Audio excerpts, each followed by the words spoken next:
Hey everyone, and welcome to the Phileas Club. This is a special episode for June 2017, where we talk about healthcare in Europe mostly.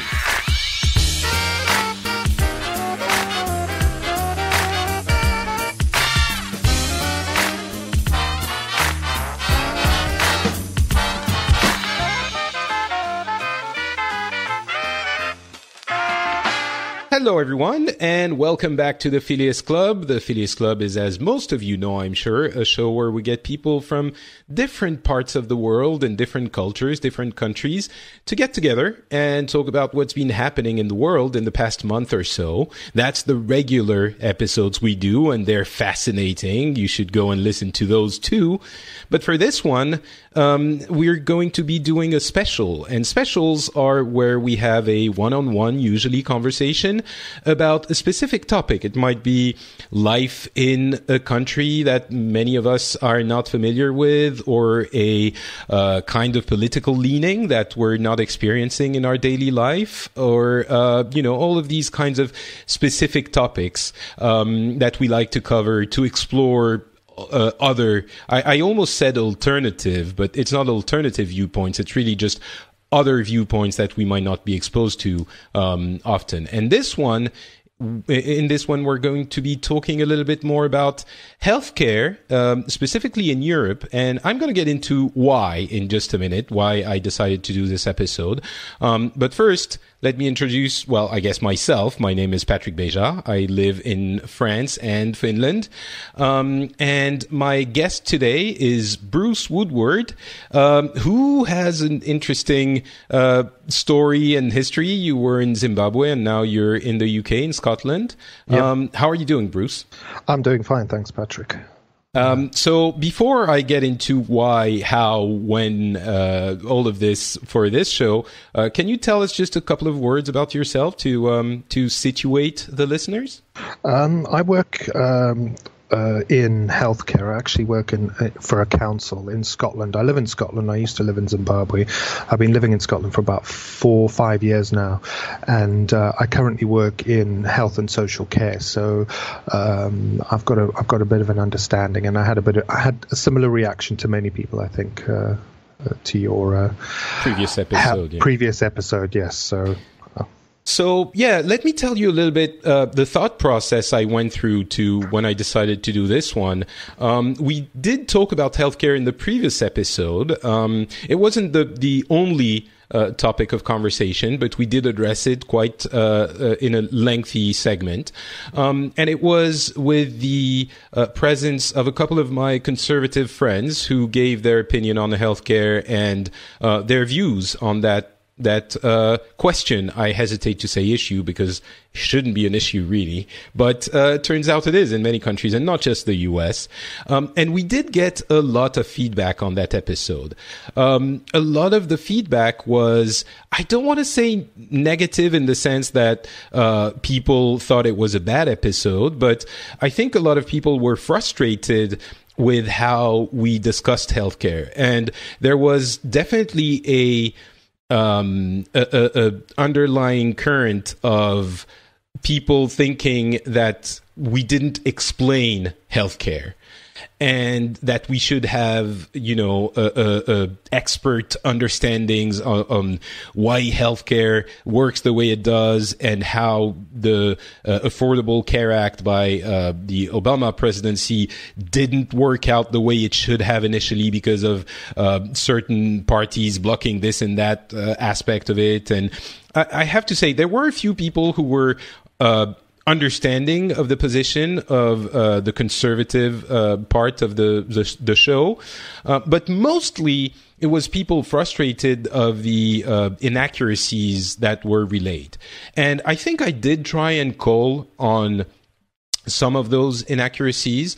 Some of them I don't know well enough, of course, to detail everything, but it did lead me to think and re-emphasize the fact that this show and the previous episode is not about trying to explain healthcare or convince people that think that way or the other that healthcare is good or bad or should work like this or that. I'm not going to start making this show into here is the definitive word on that issue that is common and very divisive for a couple of reasons. First of all, I'm not ashamed to say I don't have the expertise in 15 million topics that we're going to cover, and I can't. It's impossible to do that. And there are many avenues and venues and outlets that will do this in a much better way, with the caveat that at that point you jump into, well, this one is liberal slanted, this one is conservative slanted, and it's impossible. What people think is the definitive word is only going to be the definitive word for their political leanings or their opinion on that specific matter. So I really don't think this show should become, now we're going to explain why you're wrong, right? And this is inevitably what the conversation turns into if you try to explain these things in a definitive, objective, quote unquote manner. And it's not to say that this shouldn't happen. Of course, I think there are issues, and many of them, and healthcare is one of them, I think, where the judgment should be pretty clear. It isn't, but it really should be, unlike many other divisive topics. But there are other places, other people that would do that a lot better than I would. So I really want to focus the core of this show on listening to people's opinion. This is really what this show is about. When I ask someone what they think of Donald Trump, of course I'm going to say what I think as well, but the goal is not to convince them that they're wrong. The goal is to hear what they have to say to help me form my opinion on that topic that we're discussing. I'm talking about Donald Trump because I think what happened with the previous episode was really interesting because it mirrors what happened with the Brexit conversation and the Donald Trump conversations, where I felt after the fact, you know what, we were a little bit slanted to one side. And, the fact that we're slanted doesn't really matter. We all are. But I felt like we didn't hear the opinion of the other side. And we didn't understand it. Even more important than hearing it, we didn't understand it. So that's why in the previous, year, 18 months, I've done episodes trying to give voice to that other side. And I think it was absolutely fair, and it did allow me, and hopefully you, the listeners, to understand a little bit more of what was happening in those instances. And I really think it provided that service in those cases. And the reason I'm saying it mirrors things today is that in the case of the previous episode, we talked about healthcare in a way that I think was a little bit slanted as well, but then on the other side. I'm very much on the liberal side, but I think the overarching tone of the episode ended up being on the side of the conservative view, and the reasons why I was contesting, but I don't think we didn't quite show why I think healthcare is important and works. So we're not going to explain it again, and we're not going to go into, but the Canadians actually don't go to the US for this or that, and there's some, high-level healthcare that works well, and if you want to get care for specialized procedures, you can do that faster in the US, or that's not what we're going to get into. I think we're going to get into what our experience in Europe is of healthcare, so that maybe we dispel a few myths that Americans and some others have about healthcare. But that's not the goal. The goal is to tell the listeners how we experience healthcare in the real world. That's the great aspect of this show, that we talk to real people, not journalists, politicians, whatever. We get the feeling from the ground. So hopefully, that's, I think, actually a tall order. We'll see if we manage to do it. But I hope we at least manage to give listeners a glimpse into how it works for us. So, all right, that was a long introduction. but I think it was necessary. And I'm not exactly sure how we're going to approach it, but we're going to try. And let's start with giving the talking stick back to Bruce. And can you tell us a little bit how, you experience healthcare where you live, with the good and the bad and all of it?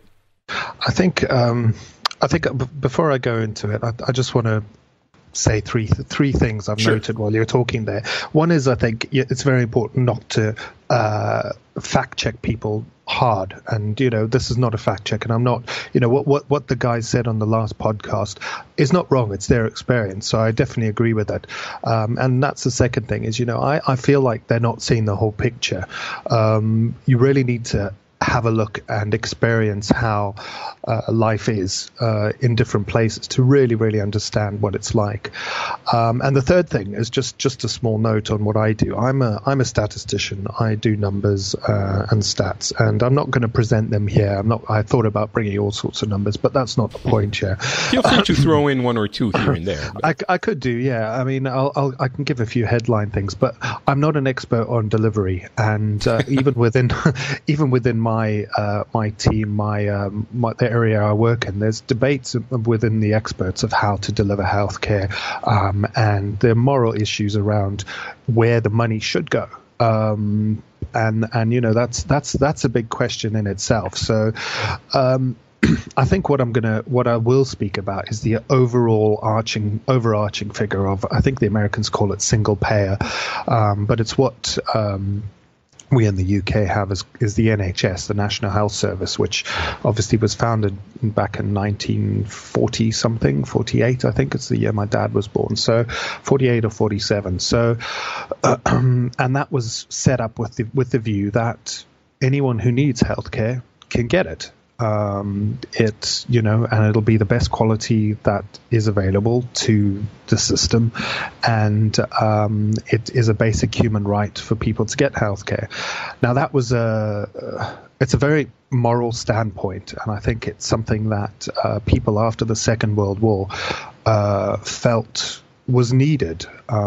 It's not a hippie liberal love thing. It's a basic fact to say, look, let's take care of each other, instead of the horrors of World War II when a whole bunch of things happened that I don't think I could even imagine, and I don't think many other people can even imagine in the first world today, at least. I'm going to address the broader things, and I guess I'm going to start with my story. I was born in Zimbabwe to British father and an Italian mother who'd basically immigrated out there. I was born in the late 70s, and just at the time of independence. And it's a lot of these things I'm realizing now, and I'm not meaning them as pejoratives when I say certain things, but I realize I've changed since then. So I grew up into a very conservative society. It was very strict in like the schools I went to were very much British boarding schools, except I wasn't a boarder myself, and we'd have uniforms and we'd have prefects and we had head boys who did this and that, and you couldn't walk on this lawn, you couldn't walk on that lawn, and there was a very strict structure in who you spoke to and how you spoke to them, and there was no calling teachers by first name. It was Mr. Milne and Mr. that and Mrs. that and all that. It was very, very much that I'm all in favor for. In favor of. I mean, calling teachers by their first name. I know they do that in liberal Scandinavia, which honestly, that's taking it too far. But anyway, sorry, please continue. It's an interesting thing because that carries on into the workplace in Zimbabwe. I know I was a young man of the early 20s. I was probably, I was in 1819 when I started working for my father, and I had 40, 50-year-old guys calling me Mr. Woodward. And I found that very strange. But and then I went from there to working in a school in the UK and having people call me by my first name. Students call me by my first name. So it's a very strange dichotomy. But Mr. Beja, that's fine. I'll call you that from now on. So yeah, I think it was very conservative, and anyone who's listened to the podcast where we had Bongai on a few Right. episodes Our ago, Zimbabwe special, a few episodes Zimbabwe back. Go special, listen yeah. to that too. If you don't mind me doing that, but I think one of the realizations I had there, and I've had it for a long time, is that I had a very I guess it was a sort of protected upbringing. And in that protected bubble, it was very easy for me to look outside and say, you know what, those people, they're just not working hard enough for what they have. Look at me. I go to school. I get good grades. Not really seeing that I am having somebody pick up after me. I'm having somebody pick me up from school and drop me off every day. I'm having a full meal in my belly every night. In fact, that's probably why you won't see me on video right now, because I'm a bit. But there was a lot of things that I realized only looking back that wow, I was quite privileged, and I keep using that word, and I don't want to use it in the. I started calling them alt-left sense of the word, where people go overboard too far to the left. But what do you mean by that? I think like alt-left people going like, "Oh, check your privilege," and okay. When you go too, I don't know if you've seen it, but there's people who go too far. Is sort of like, let's all be humans. And one of the things I've learned is going to extremes is a bad thing. I think any extreme is a bad thing. If you find yourself hard line, then you need to sort of have a look around you, look back, and that's why I've been so invested in the Phileas Club. I think it's a great experiment. It's a great experiment what you're doing. It's a great piece of. Well, thank you, Mr. Woodward. Journalism. I don't know what you want to. Is it journalism? It is journalism. Isn't it? I guess maybe. I don't feel I've earned the right to call this journalism. I don't have the kind of work ethics. I think that would. Anyway, that's another conversation. Right. So yeah. So yeah, I grew up in that bubble, and then I swore I'd never leave Zimbabwe, and I left in the early 2000s because being it was very strange being the minority in the country went from. The reality suddenly hit once the political situation changed, and while there were a lot of atrocities, there's a lot of sense in what happened in Zimbabwe on the ground. In that there were injustices done for years and years and years, and there were promises made that weren't fulfilled. And me, as a single white man, went from being you'll get a job anyway, you'll get paid, you'll get a lovely house, etc., to actually, you're part of the minority now. We've recognized that, and we're going to give other people a chance before you. And at the time, I saw it as I don't want to get too much into the politics there, but I saw it as very much an injustice against me. I see it now as not really as being so much that. I think there were different ways I could have tackled it. But I was lucky enough to have a British passport, so I came to the UK and started working. Let me interrupt for just a second, just to mention that this is interesting because it echoes a lot of what's happening in the US as well. Mm-hmm. I hope people listening to this don't take it as, now they're lecturing us about inequality and injustice in the US. No. Right? That's not...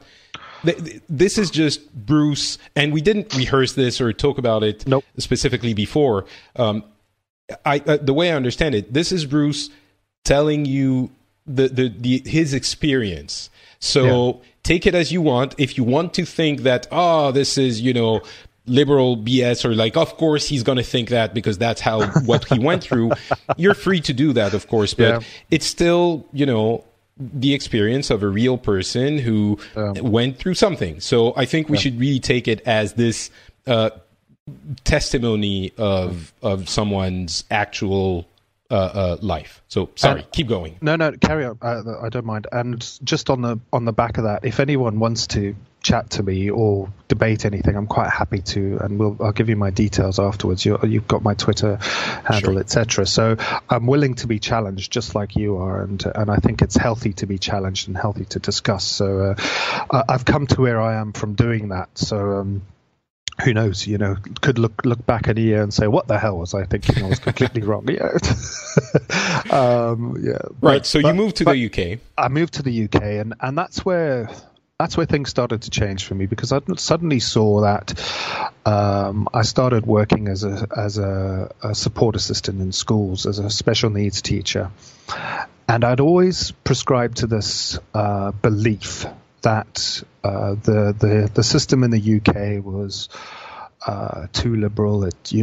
All these people getting benefits and off the hard-working taxpayers' money, etc., and it's not fair, and they should work for what they. This is always the conservative view in my head. I know there's many other things that make a conservative, but it was very which much, I think in isolation makes complete sense, and I completely understand why people think that way. But it's the same in France, by the way. We have that sentiment as well, even in very left-leaning France. So it's not pointing fingers. I think the problem comes is when you suddenly see there are people who can't work for what they want, and it's the elderly, it's people with disabilities, it's people who have long-term illness, things like that. That you start to realize, hold on a second, life's not black and white. There are many different aspects to everyone's life, but still, I was still I was still there, and I would see some of the parents of these special needs kids and think, wow, the kids have got it bad, but these parents should be doing better for them. I don't know why I had that attitude, but I sort of thought, well, it took a while for me to sort of turn around and say,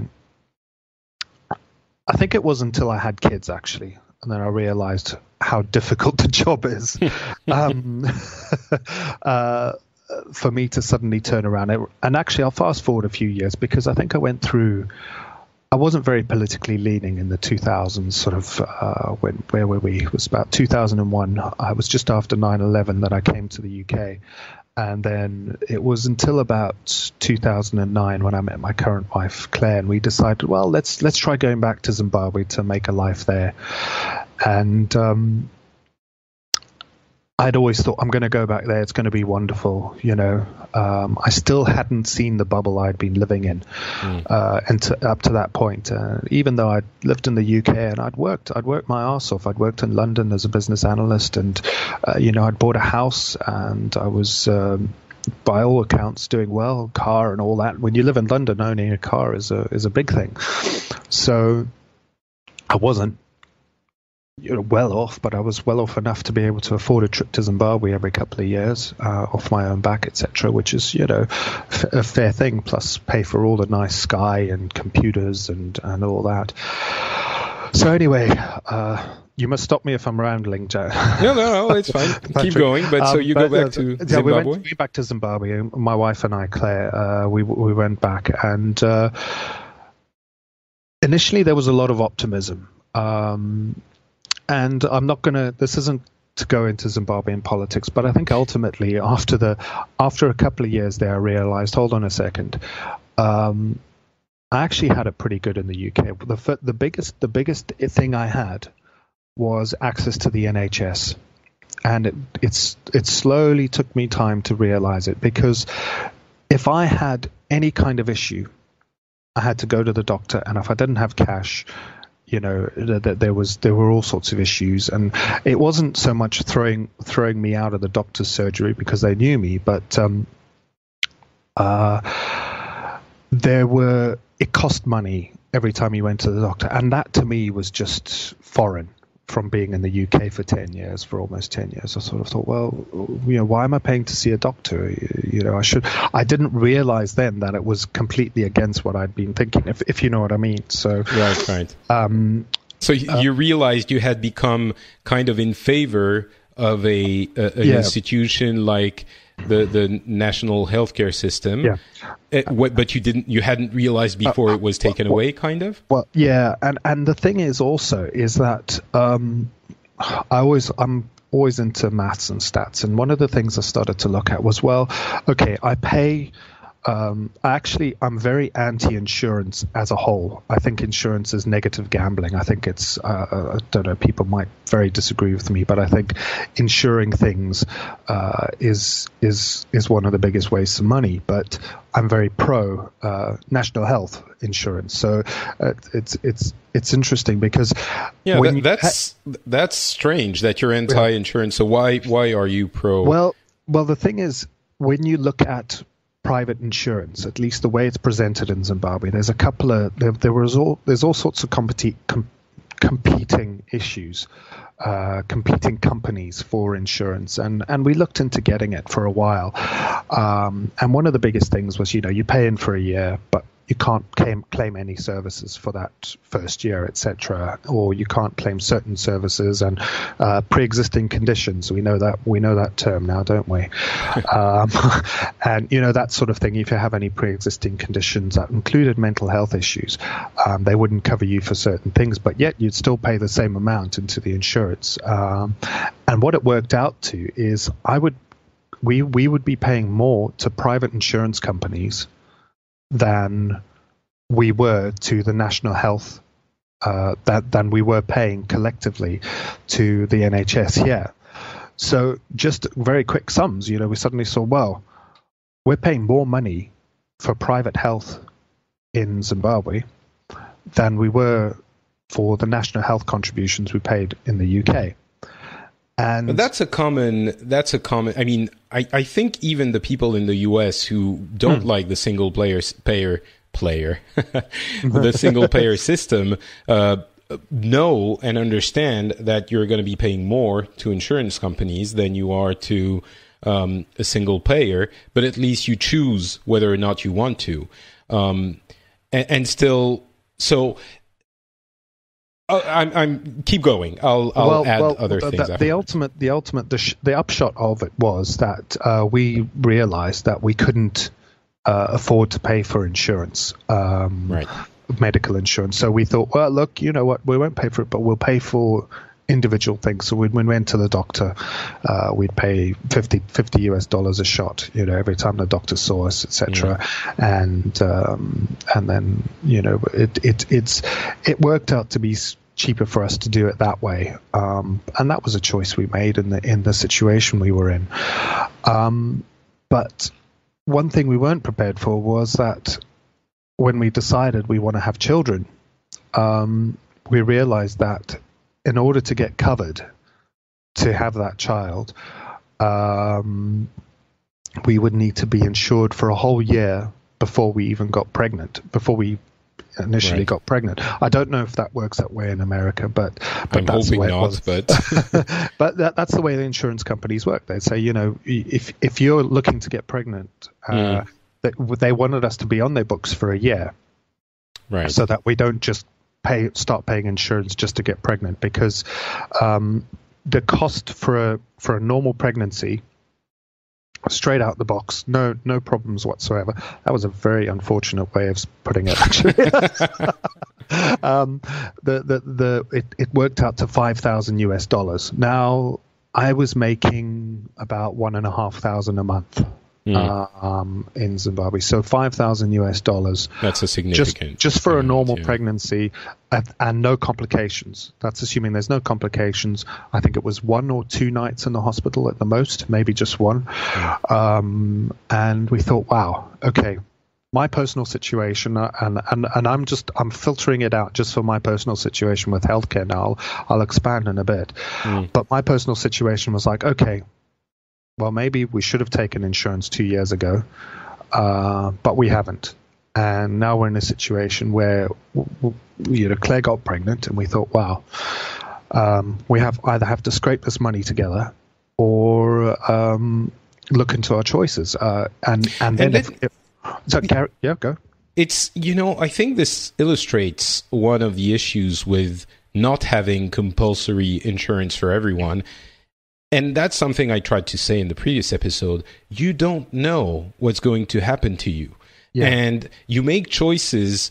It's really making choices that are not good for you. And the argument is, for some people, well, then if you're an idiot, you have a right to be an idiot. But really, it's not that simple. I mean, it's you're playing with people's health here. And exactly. And some people said, but of course you're gonna get the care you need. They can't throw you out the hospital. First of all, they'll treat for the immediate issue, and we've gotten a couple of very poignant replies and comments on this. They'll treat you for the immediate thing. They'll get you out the door, but then you're not going to get the actual long-term treatment you need. And on top of that, it's a hit for the hospital is one of the things that people kept saying. And it's a hit for the hospital. Where do you think the money comes from afterwards?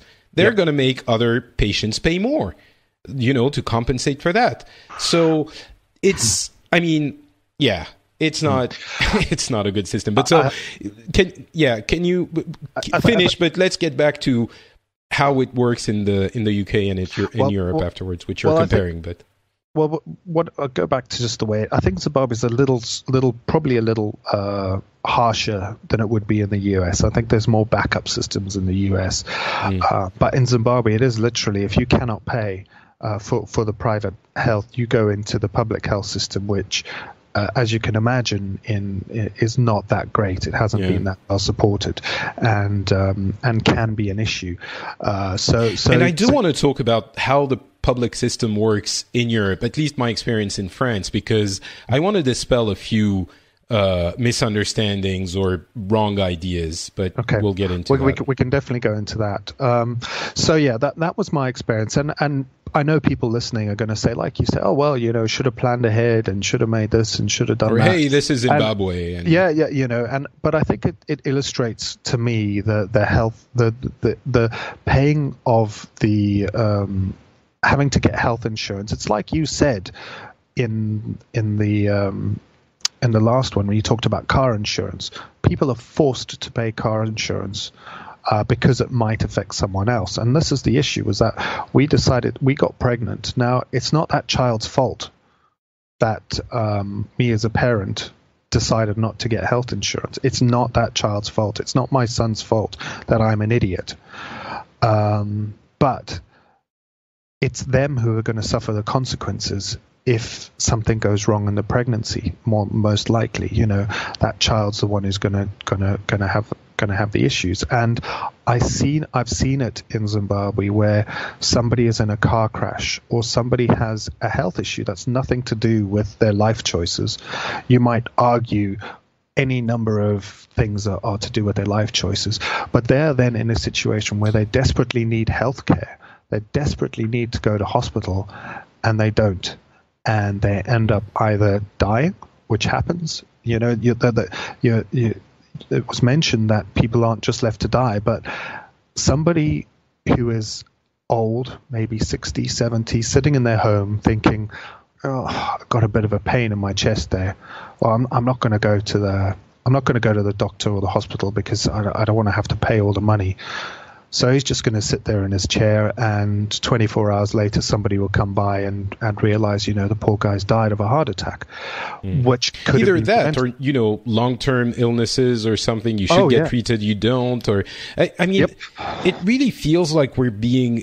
I think some people are going to hear this and hear, well, they're being over dramatic. We're really not. We're really not. And I don't think I can convince anyone. All we can do is say, this is the experience we have. Yeah. And to get back to that, I think some people will think, well, it's too I think the two misunderstandings or false ideas is it's too expensive and it doesn't work. Okay. The two things I'd say there, if we come back to the UK, Claire and I decided one of the reasons was because of the NHS, and we thought, you know what, there's a good system here and it works, and we're both UK citizens, so we're eligible for it, etc. And it does work, and it is affordable. it's just. I just want to mention, it is affordable for the country. Yes. For everyone, of course, but for the country. Healthcare is less expensive when you have a single-payer system. And you know the numbers, so I'm sure you can attest to that. I mean, it's obvious. It is. It just is. It is. Any way you look, you will find the numbers on the internet. It is cheaper to have a single payer system where everyone contributes. It's not about insurance companies. We don't. This is something that was missed, I think, in your last episode. Is there was like, and one of your guests was saying, well, insurance companies pull out and there's a disaster. Well, there shouldn't be insurance companies involved. It's not up to an insurance company to be giving someone care or money for care. It should be all under a national health service that's managed, so the money goes directly to the health service, and then they use it as and when they see fit. Now, there could be many things you could pick apart, and living in Scotland, I'm quite lucky because our national health system is actually doing quite well compared to in England. They're having shortages there, and dare I say it, Brexit has caused a lot of issues with staffing. It's also causing issues with staffing in the care sector. Yeah, don't get me started on that. I'll go with that.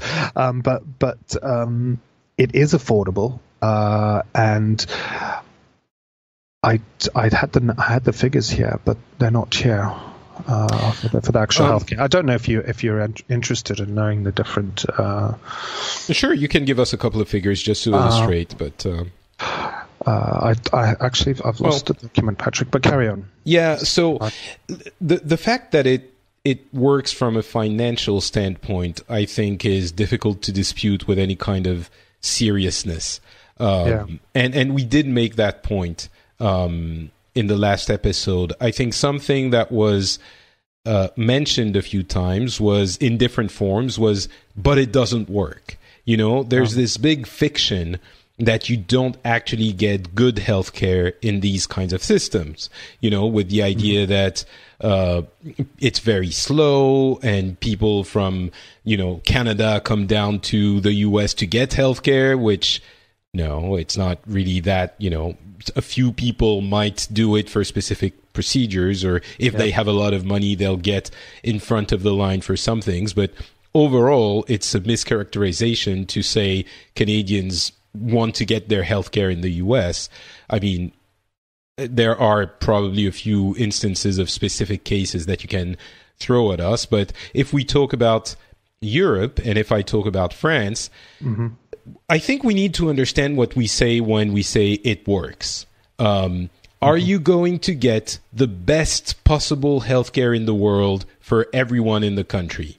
No, absolutely not. No. That is, of course, not the case. So, if you want the best healthcare in the world, you might, I'm guessing you will probably stay in France anyway, but you might want to go to a private clinic, which you're allowed to do. You can do that. You have private clinics and you can go there and get that kind of treatment. It doesn't prevent you. They don't disappear because you have a national health system. What will happen, however, is that if you need something done, it will get done in the quote unquote important care. So there are things that aren't covered by the regular national health care. Dental work is usually very poorly covered. Eyes work is very poorly covered. You'll get 30 euros for a pair of glasses that will cost you $2,500. So that, of course, is a concern for some people. Dental work, as I said, if you need anything other than a cavity filled, it's going to cost you money. So I don't think anyone is pretending that the health system in Europe is paradisiac, right? It's not this magical thing where everything gets treated. However, if you have an illness or something you need to get looked at, you go to the doctor. We have private practitioners here in France. So you go to a private practitioner You get it looked at. If you have, you need to see a specialist, they will refer you, they'll tell you you need to go see a specialist, and you'll take another appointment with a specialist. That's all private. So you will get those relatively quickly. And we have conventions. So the prices are set to what the national health system, the social security, will reimburse. So they will pay you, I don't know, 20 euros for a generalist, and the generalist might charge you a little bit more. You'll get reimbursed of the 20 euros, or it will be paid directly, and you'll pay the rest if you choose to go to a doctor that is more expensive. But you can very easily find a doctor that isn't. And maybe, okay, I'll take the, angry route. Maybe they're not the best doctor in the world, but they're still a doctor, and they're most likely going to find out what's wrong with you. And then you go to a hospital if you have a specific procedure you need to get done. And if it's not super urgent, then yes, maybe you're going to have to live with some discomfort for a few weeks or a few months until, they can fit you in. That's true.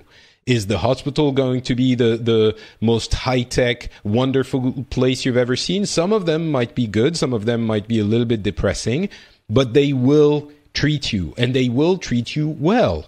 That is, I think, something that is, misunderstood. They will treat you very well. You will get your issue resolved. And if they don't find what's wrong with you, they'll run the tests, and they'll run as many tests as they need to until they find what's happening, if you wish to, continue the thing. If you want to be reimbursed more, if you want to get extra, insurance, you can get what's called a mutuelle, which is basically like an insurance company, but heavily, heavily regulated. And you will pay for that mutuelle, I don't know, anything from 5 to a few dozen euros. And it will cover more of what you get. They will get into dental. They will get into providing you, for example, for paying for a TV if you need to stay in a hospital, or, these kinds of things. Paying for a private room if you need to stay in a hospital. The less essential things that you can get extra insurance for, but they're incredibly heavily regulated. So they have specific rules, prices, types of thing they can or cannot do. So you have that dual system in France. And as someone who's had to take advantage of it a few times, in some cases, in some dire circumstances, you would think that the price of those procedures would make the system unsustainable. And that it would make the prices explode. And certainly there are some questions about how balanced the budget is. But it's not like it's not like we're paying for everyone to go to the moon every year, right? It is possible to put together if you arrange a few things here and there. And you would think, with all the things I had done to me, it would make it not possible for the system to work. But it really does in that way. It's not perfect, but if you're sick, you just go to the doctor, and like you said, Bruce, you don't have to worry, oh my God, I don't have enough money this month to go to the doctor. I'll go next month, or these kinds of things. So I don't know if I'm painting a good enough picture of the French system, but can you get back to, you were saying you sort of changed your mind about it, and so you think it works in the UK too? It does. I mean, the UK system is, I was actually just comparing, France has got a higher rate of private insurance schemes than the UK. In fact, it's one of the highest in Europe, from what I could see here. But because of that dual system, the private insurance are almost everyone has that thing. But as I said, it's a few dozen euros or so per person, and it is incredibly regulated. They don't do what they want at all. Just to emphasize this again. Well, the doctors over here are pretty much they have a contract with the NHS, the GPs, and everything. I don't know the finance side of the NHS side, but I know it's mostly paid by government financed expenditure. I think in France is more of a compulsory insurance, which be more along the lines of the single payer system. But ultimately, I think it works out to the same thing, whether it's a compulsory insurance or the national health. I pay money into national insurance every month anyway. It's a sort of a compulsory tax. It's an extra tax, so it's the same thing. Yeah, we do that on our salaries. Basically, you get a significant amount. I can't remember how much, but it's, I don't know, maybe 10-20% of your salary goes away in and your salary, and your employer also has to pay. So I don't think anyone's saying it's cheap. No. Oh, it's not. But if you start looking at the actual figures, and I'll give you the links. You can put it on the show notes. But there's a very good visual here of how the current healthcare expenditure is as a percentage of GDP for the G7 countries as a whole, and you see that the USA spends a lot more money on healthcare. Can you give us the figure?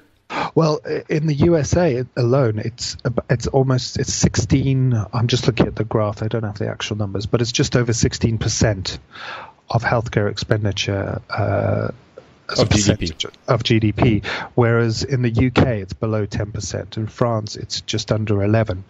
And in fact, when you look at government compulsory expenditure, the governments in the USA are paying along the same amount of lines as the European countries per person. The deficit is made up by private and voluntary expenditure. So the people who are paying for it is not the government. The government's not paying extra in the USA. It's the actual people getting the services. When you start to really drill down into it, it's not. And this is the issue, and I think a lot of people think, well, if we're all paying into it, then we're paying for people who don't want it. Well, this is what's happening with insurance. Insurance is exactly the same thing, except the insurance companies are betting. They're using you as a racehorse. As a racehorse. Yeah, you are a racehorse. They're betting that you are not going to fall over and need money, but in order to do that, they need to put the odds in their own favor. So they will work the odds to say, right, you have to pay this amount of money so that we make money out of you in the long run.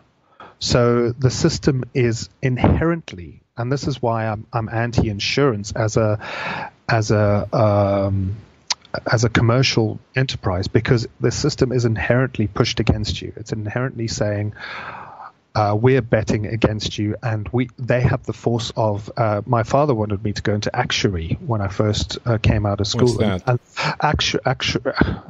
actuarial work, and I'm sure somebody will probably get me to will clear this up on me. But basically, it's somebody who looks at statistics and looks at numbers, and then tells the insurance companies what the odds are. This is a very simplistic view. Tells insurance what the odds are, and says, right, okay, this is what you should set your prices at if you want to get a profit out of this.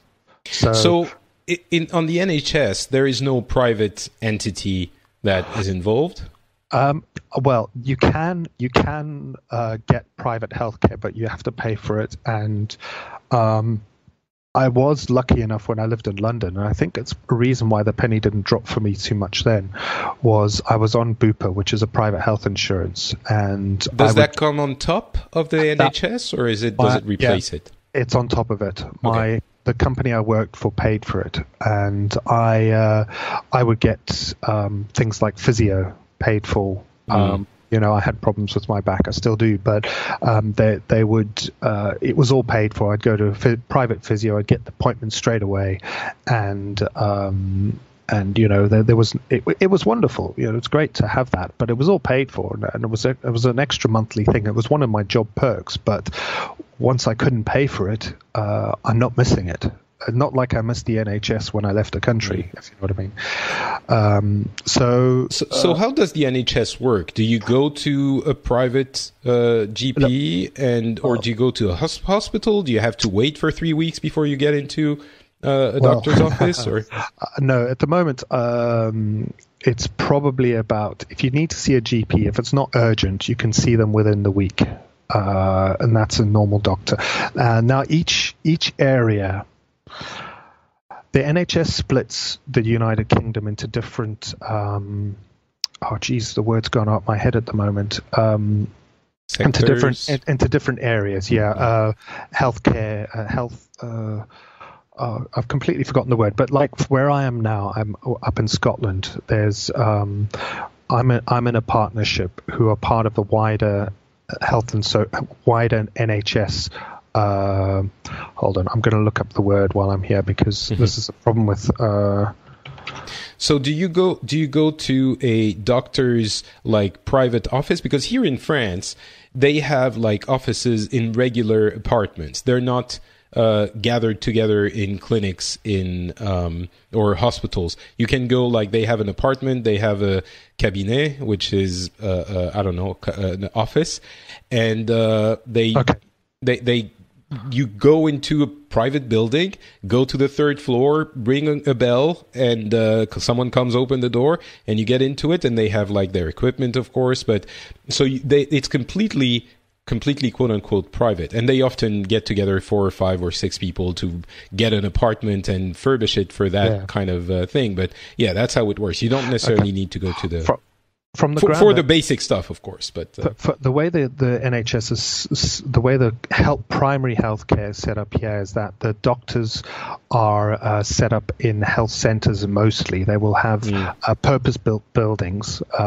Sometimes they'll be in situations like that, but there will be places that are funded by the NHS, from what I understand. Now, this could change within different health boards,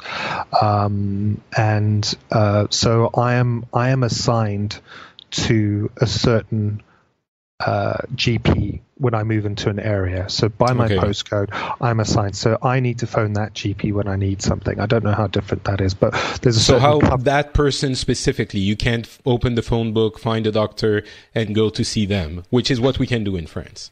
Well, I would assume I would possibly... But you need to pay them. The NHS is not going to pay for it. If I'm on holiday... And this has happened before. Before I actually moved up to Scotland, when I came to visit, I needed to see a GP, and they will see you, and it'll be free of charge. But they will have to get your records from down in England, where I was, etc. And there's all sorts of data protection issues there. So yes, it is possible. I mean, I could. So why are you assigned one GP then? Is it just? It's for ease of. Administrative stuff? Can you change if you don't like that person? Can you request a change? It's not the GP I'm assigned to. Sorry, it's not the GP. I'm assigned to a practice, to the practice as a whole. So in that practice, like where I am, there's about 7 or 8 GPs, and I can request to see a certain one, but that may mean it takes a bit longer to be seen by a doctor. Or I can just see whoever's available. I also have a system of, they call it out of hours, where you can phone out of hours, and there'll be a doctor on call who will give you advice, or there'll be a nurse who can give you advice. We've used that before with my son, where he's had a certain reaction. They'll say, okay, do this and this. If you don't, you need to take him to A&E, which is accident and emergency, or you take him to the hospital.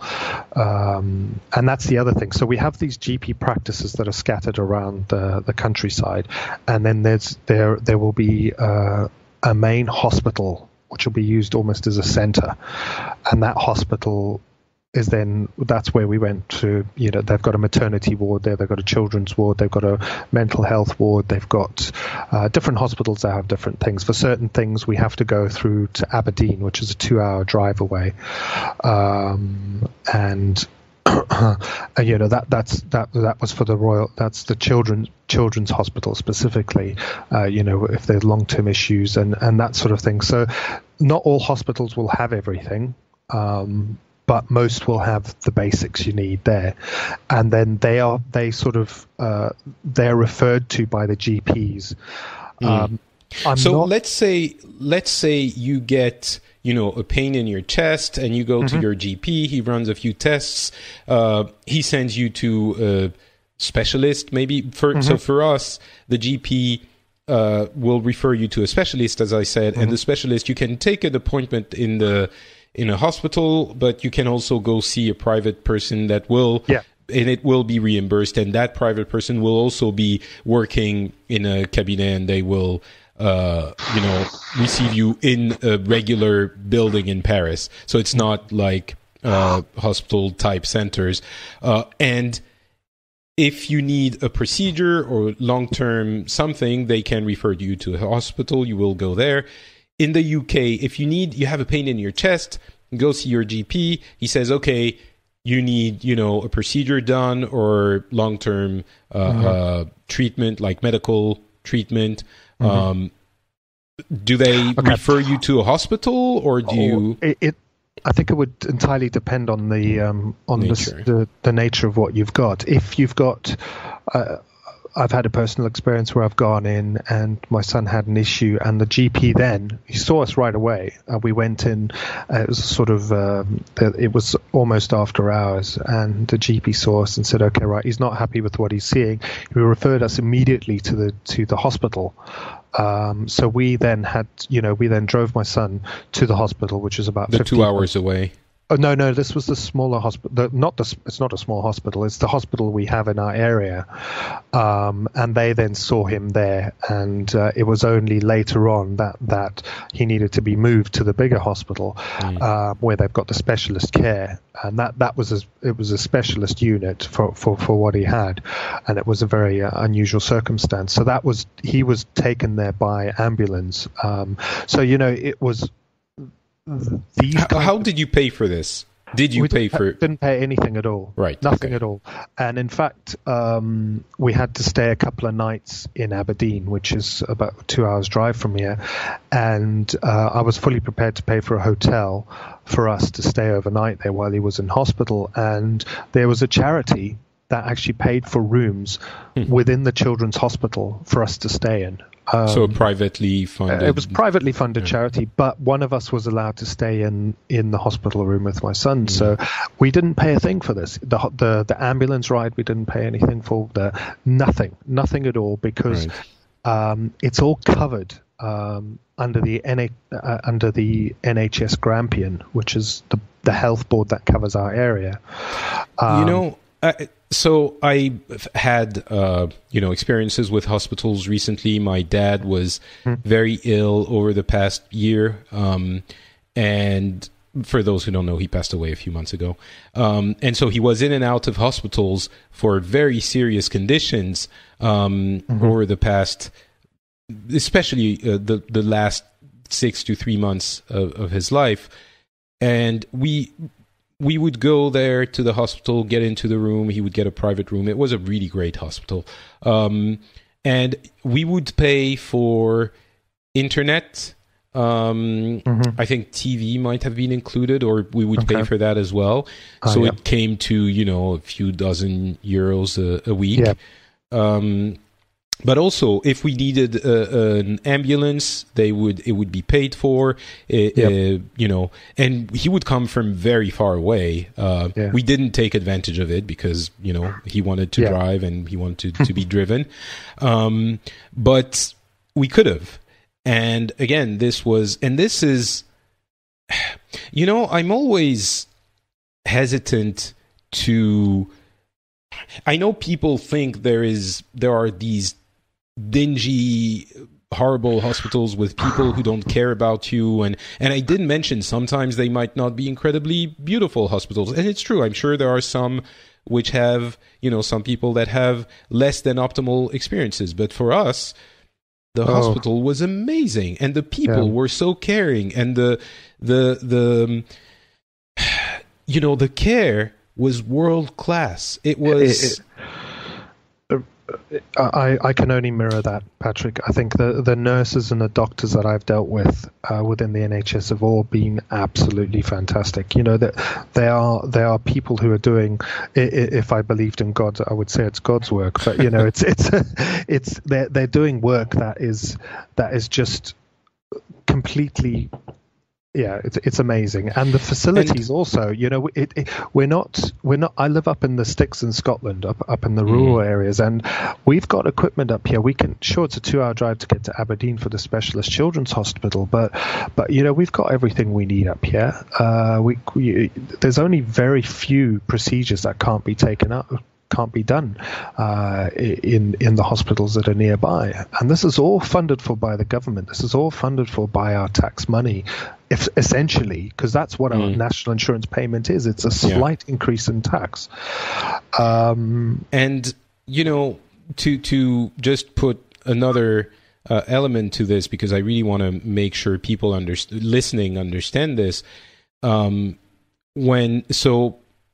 We would see a specialist, I think by the end it was, you know, a few times a month. And we would drive all the way to Paris. My parents lived far away. And we would see a specialist, and we would get to the hospital, and it wasn't fun. And we would wait sometimes in the waiting room a couple of hours, because it was a cancer, oncologist. And it would be late. You know, we had an appointment for. I'm really trying to paint a picture of what it actually is. So we would have an appointment for 2 p.m. and we wouldn't get in. You know, we wouldn't see her until 3:30 or something like that. So it wasn't fun. Cancer patient waiting in the waiting room with sometimes a couple of other people, but the waiting room wasn't ugly. It was not, you know, it was kind of enjoyable, but of course it's not a fun experience. And I don't think hospitals aren't fun, but she was really, and it wasn't just that doctor. All of the doctors were so caring. When my dad ended up passing away, I sent her main oncologist, I sent her a thank you note for how patient and understanding and all of it she was.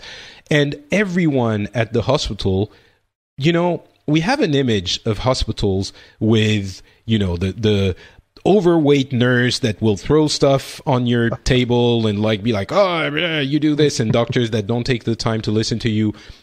The doctors would take time out of their rounds, you know, to come sit down, listen to my dad when, you know, 2 years ago when it wasn't as critical, listen to him, hear what his problems were, actually sit down and listen. Just if they knew there wasn't a lot they could do, or just listen to him. And they were interns, actual doctors who would do that.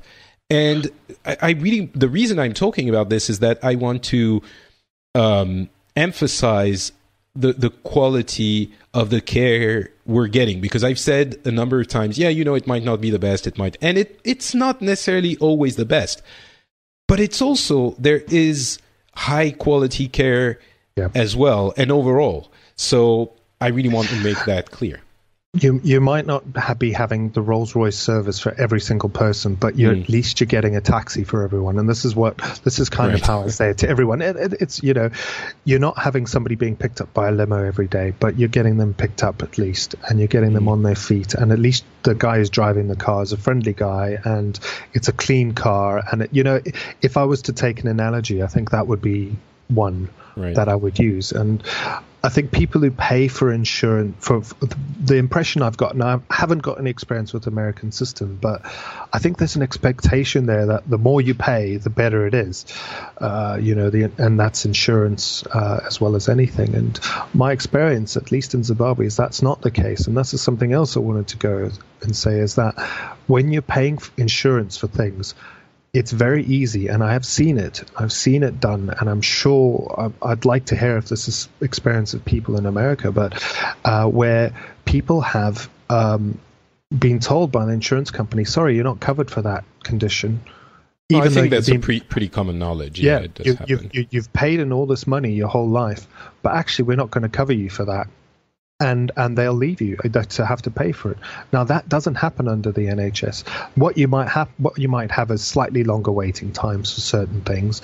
There's a big target in the UK that A&E at the moment is the big one, where people are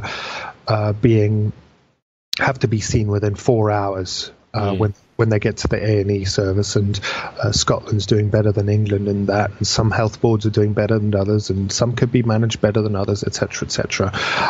But when we're talking about figures in the 90s, that's 9 out of 10 people are seen within 4 hours, and in fact, my experience wherever I've been is I'm seen within 10-15 minutes when I go to an A&E department, and they are clean and well kept areas. So I can only, and I hate to make this sound like an echo chamber, but I can only back up what you're saying in your experience in France, is that the doctors, the nurses have always been good. The equipment's good, and in fact, I will link you this website, and just because it gives some good high level figures. It's on from the not ScotGov. It's the main statistical information. You can get it from the government, and if you have a look at life expectancy in the USA and you map that against health spending per capita, you can see in America that people live, I think, just under 79 years as the health expectancy, and they spend £6,000 per capita. £6,000 per capita in the USA, and their life expectancy is 79, whereas in the UK we're just under 3,000. And life expectancy is 82%, just under 82, to say 81 to be thick. So that to me gives an indication that, hold on, somewhere, if you look at this graph, the American system, there's something going on there. It's a massive outlier. It's way out. It's lower than the ones, you got ones that are life expectancy is almost up to 84, and the most they'll pay is up to £5,000 per capita, whereas the USA is well over that's not well over 6,000. Actually, it is. Sorry, the line's a bit thick, but it's well over 6,000, and they're under 80. So there's something going on there in America. There's something there where, and the money for me is not going towards making people better. That's what I see when I look at the numbers. This is. You can come and talk to me, and I will talk about the failures in NHS that need to be addressed. I think there's also. Can we talk about this for just a second, just for the sake of? I think there's too much politics involved. That's the opposite end of it being a government. In what sense? The government, for me, and this is my statistical side of it, is they will focus on a certain number of measures. They will sort of say, like a big one we've got at the moment, they call it bed blocking. It's delayed discharges. It's when people are in hospital, and this is where I work in health and social care. They're in hospital, they finish their treatment, they're due to be discharged, and they then have, they need a care plan to take them home, so that they can live at home. So they need a carer twice a day to do this and that, and that's all done by the social work side of it. And sometimes there's a tension there between health and social care, in that health might say somebody's discharged when they shouldn't be, and is ready for discharge, and there's all kinds of political things around that. But what the government will do is they will look at one figure. So they will say, for the month you've had 14 people who were over 2 weeks delayed discharge. What's going on here? This is terrible. They will focus on that, whereas they could have some other area that's been completely ignored that really needs to be looked at. Like from my perspective, it would be things like preventative care and things like that. And that's another thing that you touched on when you were talking to the guys, is that a lot of the benefits we get is from preventative spending. a lot of the things from we get are from. Sorry, I've gone back into benefits again. I'll go. So that'll be it. And then we get government funding cuts. They'll cut certain areas. They'll move money around, etc. But then there's also, and I don't want to go into it too much, but like I said, internal politics between how doctors, GPs see the hospitals, and we have big problems with data sharing between the different systems. Right. You may have to explain your problem to 7 or 8 different people along the way. Because they're not allowed to share data between them. And then there's also waiting times are another thing. I think I don't have the figures on American waiting times. I wouldn't know what they're like, but we have issues here with some of our practices because of the way they are and the population and the pressures they have. You may have to wait a couple of weeks to see a doctor if your query isn't urgent, if something isn't urgent. But then in saying that, you can go to A&E, and one of the issues that's happened is that too many people have gone to A&E for things they shouldn't do because there's the doctors. Anyway, there can be pressures on the system when people see it as a free service. They will then take advantage of it too much, and that puts pressure on it that doesn't need to be there. So there's an educating that needs to happen, and I think that's happening. And it's not perfect. I would say I'm sure maybe it's happening. Let's say it isn't, Okay. It's still a better overall system than what we see in countries that don't have single payer. Yep. And I think a lot of the arguments against single payer end up creating a system that is worse for everyone.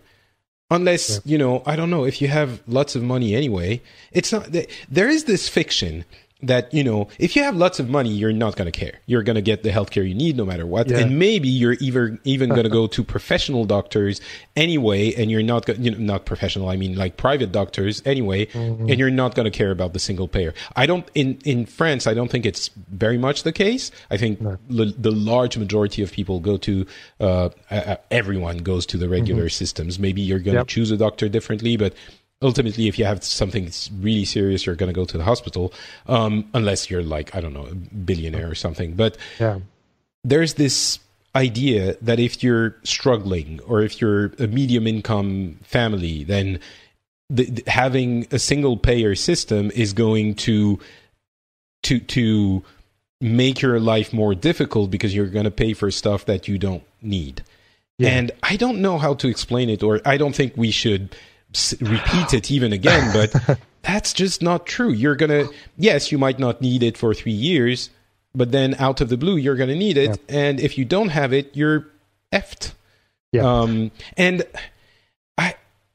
Okay, we shouldn't make this into convincing again, but I think it's just a question of what I would say to people is experience it. And one of the things you brought up in the last thing, and I was shouting down in the car while I was listening to it, was like, because it's not a question of it can't just be a half-assed thing, and it sounds like this is what Obamacare is. I could be wrong, but it needs to be everyone involved, and it's not socialism, it's not communism. We're not people here who are bleeding heart liberals. I think. Well, I might be. Apparently, you're not. Well, I don't know. I might be. I think I'm going more and more left as I get old. I don't know. I'm one of the strange people. I'm starting to believe in universal income now. So that's. But that's a different story altogether. Yeah, it is an interesting idea. I will give you that. But yeah, I don't know what more to say. It works, Patrick. That's kind of what it is. It works. It works. It works for the people who need it. And yes, there are always going to be problems. But even if you just look at the simple figures, people live longer in the UK, and we pay less. We pay less out of our pockets. The government pays less overall. So per person. If we can, we're getting close to the end of it. If we can go into, just for a few minutes, you did mention a few times that you have changed your views on some of the things, and part of it was because of your experiences with national healthcare. Mm-hmm. Can you tell us a little bit more what it was like to, realize that what you thought, and I think that applies not just to liberals or conservatives or, healthcare or anything. I really want to hear about that experience for you of realizing that you thought something and that you had changed your mind about it, about something that was core to your identity, because I think that's something that is really important for us politically in the world today. I think for me, it's about taking in and seeing what's out there and seeing what the evidence is. It's difficult. It's one of the hardest things in the world, I think, to look at yourself and realize, hold on, what I'm thinking here is wrong. What I'm thinking here is not the right way. It's not what should be, and I can understand why people don't like it. It's interesting that any company you ever go to, anytime they get a new senior manager, they'll go through a series of how to understand change, and they'll tell you about the mouse that stole my cheese. I don't know if you've heard of that, but every single I don't time. remember exactly what it is, but I've heard that story a few times. I've seen it so many times that they bring that out, and change is difficult. But I think in the world, especially as it is right now, we need to be open. And for me, that's always been my issue. And doubting myself it's a double-edged sword. Sometimes you look at yourself and think, right, maybe I'm not right here, but sometimes you're not. I don't know how to explain it. It's kind of a. No, I think you've expressed it, but keep going. I think the thing for me, the turning point is for me in my life was going back to Zimbabwe. Was also starting to, and I'm going to plug another podcast here, Patrick. But I think there's two things in my life that have helped me, and one is listening to, and I mentioned it in the email to you, as A Skeptic's Guide to the Universe. It's suddenly seeing these people who were trying to be it's almost the opposite of what you're doing, apolitical as possible.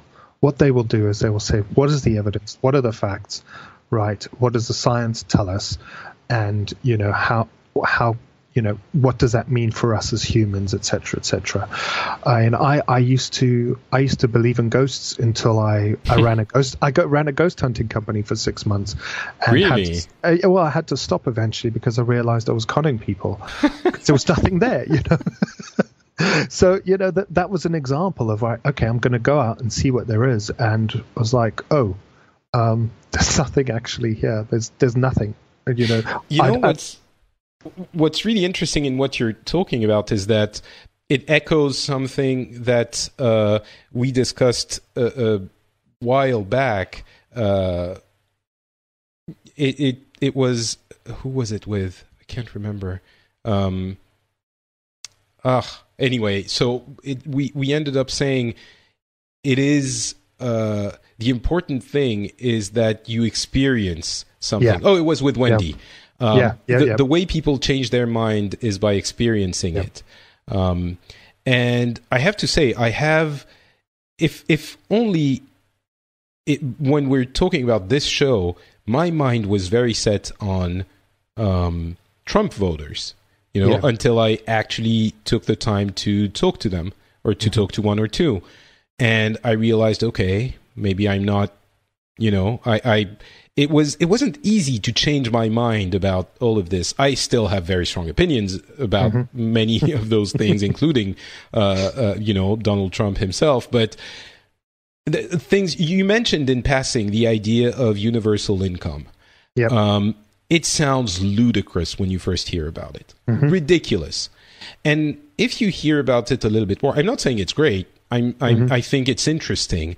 But going from F you idiot, like freaking communist moron, from at the beginning, and it takes a little bit of effort to listen and to think about it. And at first, when you start seeing, well, maybe your first reaction is to reject it. It's like, whatever, and experiencing it, you're right, is the best way. So basically what we're saying is that we should all subsidize Americans who don't believe in healthcare to come to Europe and experience it for themselves for a year. Yep. Let's do that. Just to help the US. I think that would be in keeping with our bleeding heart liberal ethos. You need a few more Patreon supporters, then you can fund it. So in the spirit of that, I think, well, we're going to get to the end of the episode and talk about Patreon for a second. But is there anything else you want to say before we close the No, I just wanted to say thanks for giving this voice. And like I said before, if anyone wants to challenge anything I've said, please do. It's what I think it's our duty as humans to challenge ourselves and challenge each other with respect. And I think the Phileas Club is a wonderful spot for that. So whether it be on the Phileas Club, become a Patreon and we can chat on the in the Patreon board or via Twitter. I just don't like being called nasty names. Don't call me. I think in general. Yeah. I think in general. The community for the Phileas Club is incredibly respectful.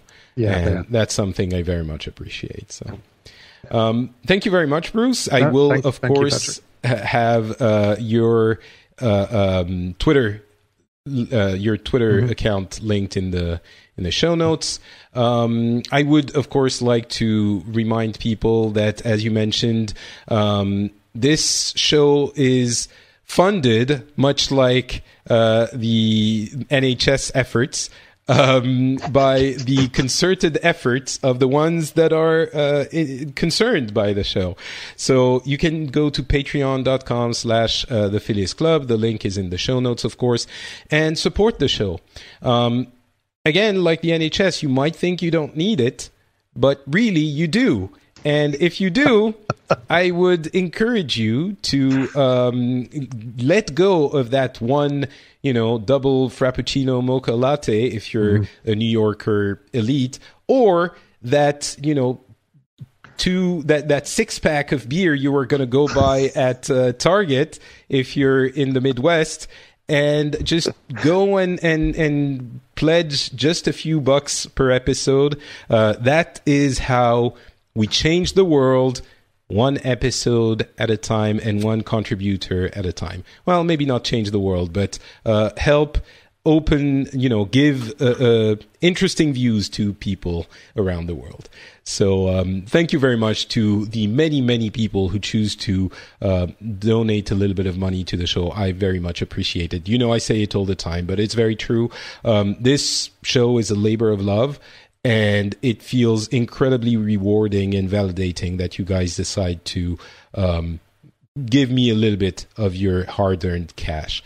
And I might be a bleeding heart liberal, but by God, I'll take that cash and use it for stuff for me. So thank you very much in advance. My name is Patrick Beja. I'm not Patrick on Twitter, not Patrick on Facebook. The show is available at FrenchSpin.com. You can go there, comment, of course. Tell us what you think we got wrong, what you think we got right. You can leave a review on iTunes or other podcast catalogs. It is always a pleasure to get them, and it helps the show. And if you are interested in video games, you might be interested in Pixels, which is another show hosted at FrenchSpin.com.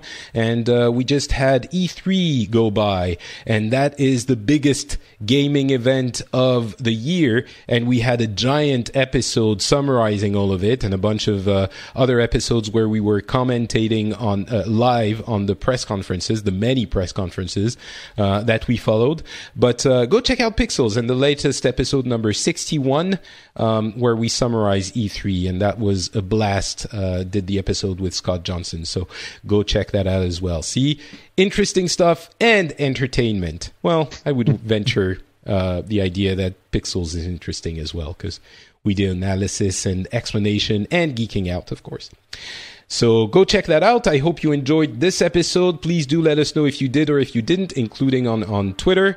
And we will be back in a couple of weeks with a regular episode as usual. So thanks for listening, and we'll talk to you again then. Bye.